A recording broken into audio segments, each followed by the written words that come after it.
حمام بن یحییٰ نے بیان کیا، ان سے قتادہ نے بیان کیا، ان سے انس بن مالک رضی اللہ تعالی عنہ نے بیان کیا، اور ان سے مالک بن صعصع رضی اللہ تعالی عنہ نے بیان کیا کہ نبی کریم صلی اللہ علیہ وآلہ وسلم نے ان سے شب معراج کا واقعہ بیان کیا۔ آپ صلی اللہ علیہ وآلہ وسلم نے فرمایا کہ میں حتیم میں لیٹا ہوا تھا۔ بعض دفعہ قتادہ نے حتیم کی بجائے حجر بیان کیا کہ میرے پاس ایک صاحب جبریل علیہ السلام آئے اور میرا سینہ چاک کیا۔ قتادہ نے بیان کیا کہ میں نے انس رضی اللہ تعالی عنہ سے سنا، وہ بیان کرتے تھے کہ یہاں سے یہاں تک میں نے جارود سے سنا جو میرے قریب ہی بیٹھے تھے۔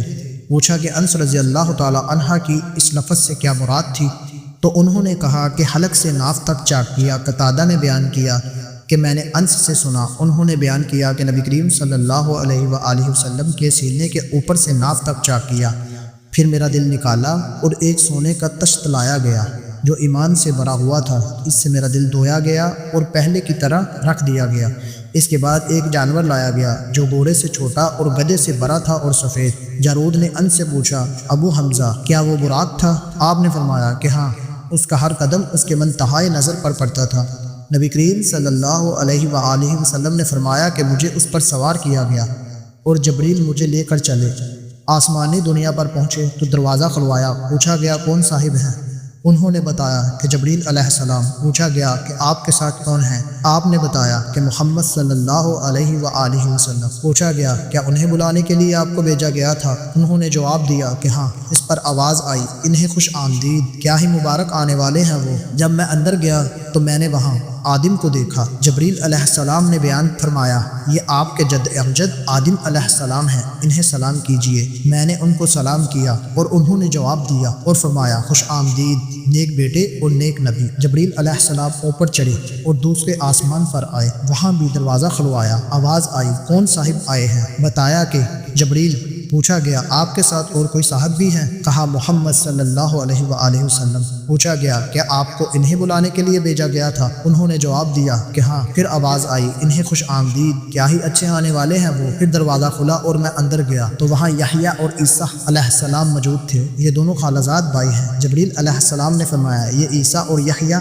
علیہ السلام ہیں، انہیں سلام کیجئے۔ میں نے سلام کیا اور ان حضرات نے میرے سلام کا جواب دیا اور فرمایا، خوش آمدید نیک نبی اور نیک بھائی۔ یہاں سے جبریل علیہ السلام مجھے تیسرے آسمان کی طرف لے کر چڑھے اور دروازہ کھلوایا۔ پوچھا گیا کون صاحب آئے ہیں؟ جواب دیا کہ جبریل علیہ السلام۔ پوچھا گیا آپ کے ساتھ کون صاحب آئے ہیں؟ جواب دیا کہ محمد صلی اللہ علیہ وآلہ وسلم۔ پوچھا گیا انہیں لانے کے لیے آپ کو بھیجا گیا تھا؟ جواب دیا کہ ہاں۔ اس پر آواز آئی، انہیں خوش آمدید، کیا ہی اچھے آنے والے ہیں وہ۔ دروازہ کھلا اور جب میں اندر داخل ہوا تو وہاں یوسف علیہ السلام موجود تھے۔ جبریل علیہ السلام نے فرمایا، یہ یوسف ہیں، انہیں سلام کیجیے۔ میں نے سلام کیا تو انہوں نے جواب دیا اور فرمایا، خوش آمدید نیک نبی اور نیک بھائی۔ پھر جبریل علیہ السلام مجھے لے کر چڑھے اور چوتھے آسمان پر پہنچے۔ دروازہ کھلوایا تو پوچھا گیا کون صاحب ہیں؟ بتایا کہ جبریل۔ پوچھا گیا آپ کے ساتھ کون صاحب ہیں؟ بتایا محمد صلی اللہ علیہ وآلہ وسلم۔ پوچھا گیا کیا انہیں بلانے کے لیے آپ کو بھیجا گیا تھا؟ جواب دیا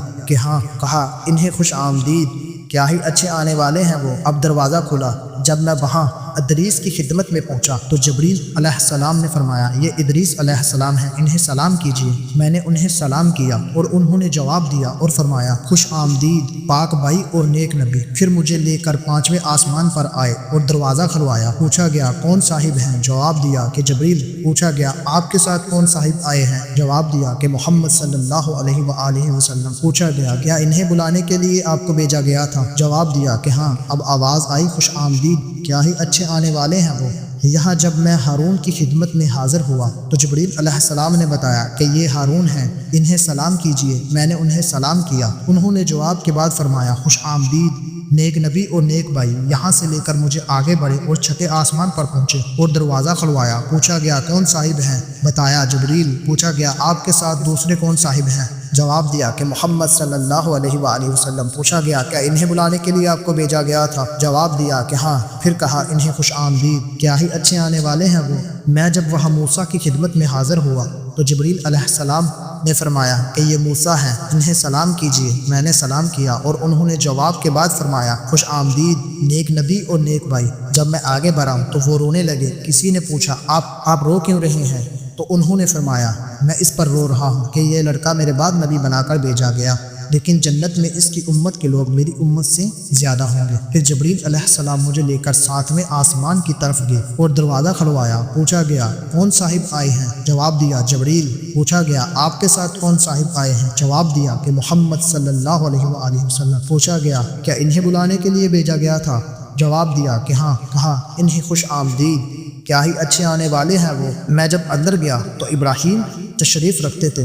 جبریل علیہ السلام نے فرمایا کہ یہ آپ کے جد امجد ہیں، انہیں سلام کیجیے۔ نبی کریم صلی اللہ علیہ وآلہ وسلم نے فرمایا کہ میں نے ان کو سلام کیا تو انہوں نے جواب دیا اور فرمایا خوش آمدید نیک نبی اور نیک بیٹے۔ پھر سدرۃ المنتہا کو میرے سامنے کر دیا گیا۔ میں نے دیکھا کہ اس کے پھل مقام حجر کے مٹکوں کی طرح بڑے بڑے تھے اور اس کے پتے ہاتھیوں کے کان کی طرح تھے۔ جبریل علیہ السلام نے فرمایا کہ یہ سدرۃ المنتہا ہے۔ وہاں میں نے 4 نہریں دیکھی، 2 باطنی اور 2 ظاہری۔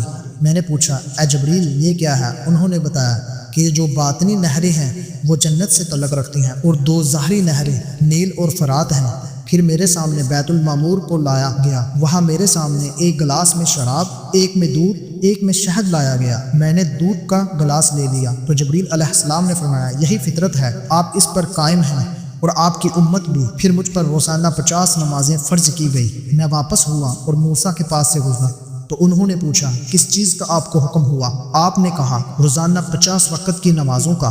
موسیٰ علیہ السلام نے فرمایا لیکن آپ کی امت میں اتنی طاقت نہیں، اس سے پہلے میرا واسطہ لوگوں سے پڑ چکا ہے اور بنی اسرائیل کا مجھے تلخ تجربہ ہے، اس لیے آپ اپنے رب کے حضور میں دوبارہ جائیے اور اپنی امت پر تخفیف کے لیے عرض کیجیے۔ چنانچہ میں اللہ تعالیٰ کے دربار میں دوبارہ حاضر ہوا اور تخفیف کے لیے عرض کی تو 10 وقت کی نمازیں کم کر دی گئی۔ پھر میں جب واپسی پر موسیٰ کے پاس سے گزرا تو انہوں نے پھر وہی سوال کیا۔ دوبارہ بارگاہ رب تعالیٰ میں حاضر ہوا اور اس مرتبہ بھی 10 وقت کی نمازیں کم ہوئیں۔ پھر میں موسیٰ کے پاس سے گزرا تو انہوں نے وہی مطالبہ کیا۔ میں نے اس مرتبہ بھی بارگاہ رب تعالیٰ میں حاضر ہو کر 10 وقت کی نمازیں کم کرائی۔ موسیٰ علیہ السلام کے پاس سے پھر گزرا، انہوں نے اپنی رائے کا اظہار کیا۔ پھر بارگاہ الہی میں حاضر ہوا تو مجھے 10 وقت کی نمازوں کا حکم ہوا۔ میں واپس ہونے لگا تو آپ نے پھر وہی کہا۔ اب بارگاہ الہی میں حاضر ہوا تو روزانہ صرف 5 وقت کی نمازوں کا حکم باقی رہا۔ موسیٰ علیہ السلام کے پاس آیا تو آپ نے دریافت فرمایا اب کیا حکم ہوا؟ میں نے موسیٰ علیہ السلام کو بتایا کہ روزانہ 5 وقت کی نمازوں کا حکم ہوا ہے۔ فرمایا کہ آپ کی امت اس کی بھی طاقت نہیں رکھتی، میرا واسطہ آپ سے پہلے لوگوں سے پڑ چکا ہے اور بنی اسرائیل کا مجھے تلخ تجربہ ہے۔ اپنے رب کے دربار میں پھر حاضر ہو کر تخفیف کے لیے عرض کیجیے۔ نبی کریم صلی اللہ علیہ وآلہ وسلم نے فرمایا رب تعالیٰ سے میں بہت سوال کر چکا اور اب مجھے شرم آتی ہے، اب میں بس اسی پر راضی ہوں۔ نبی کریم صلی اللہ علیہ وآلہ وسلم نے فرمایا کہ پھر جب میں وہاں سے گزرنے لگا تو ندا آئی، میں نے اپنا فریضہ جاری کر دیا اور اپنے بندوں پر تخفیف کر چکا۔ صحیح بخاری حدیث نمبر 3887۔ صلوا علیہ